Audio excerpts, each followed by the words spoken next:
Well, tell us a little bit about, they're giving Bobby Bowden a lot of trouble. They did the same thing with Joe Paterno a couple years ago. We'd like to have your opinion of how the pressure on coaches to perform. Yeah. You know, I normally probably say every place is a little different, but I don't know that that's the case. You know, I don't know, you know, what Joe's situation is there. I don't know what Bobby's situation is there, as it relates to pressures to win ball games.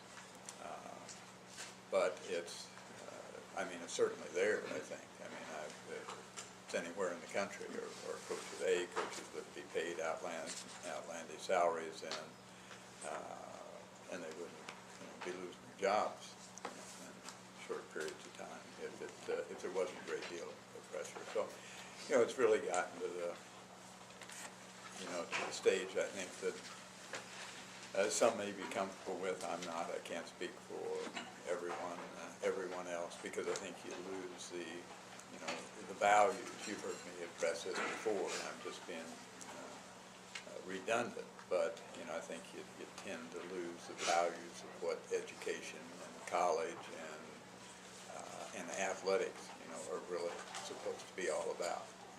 So, you know, I hate to see it. You know, who's been more significant at Florida State than Bobby Bowden over the years.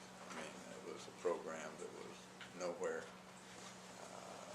and I'm quite certain that, you know, his value to the university, aside from football or athletics, is untouched.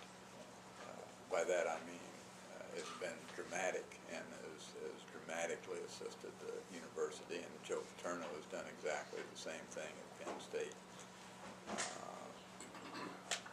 You know, maybe, yeah. So I don't, you know, that's all I can say is I think it's all going in the wrong direction. That's unfortunate. I hate to say it. I hate two winningest football coaches in the history of the game of college football.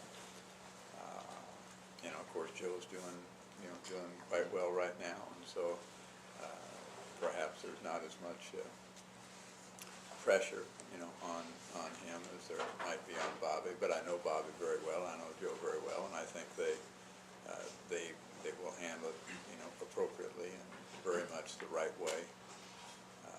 I think both of them will always want to do what's in the best interest of their university and their communities. I was unfortunate that you know, that someone had to make, and I haven't, you know, I apologize, but I haven't read newspapers or you know, looked at newscasts. Never done that during the season, but you know, to me it makes no sense why someone who is as closely tied to that university would make those public statements. You know, if they want to have that dialogue with Bobby and, you know, closed environment, I think that's probably what they're supposed to do. That's their job. That's fine. But, you know, to make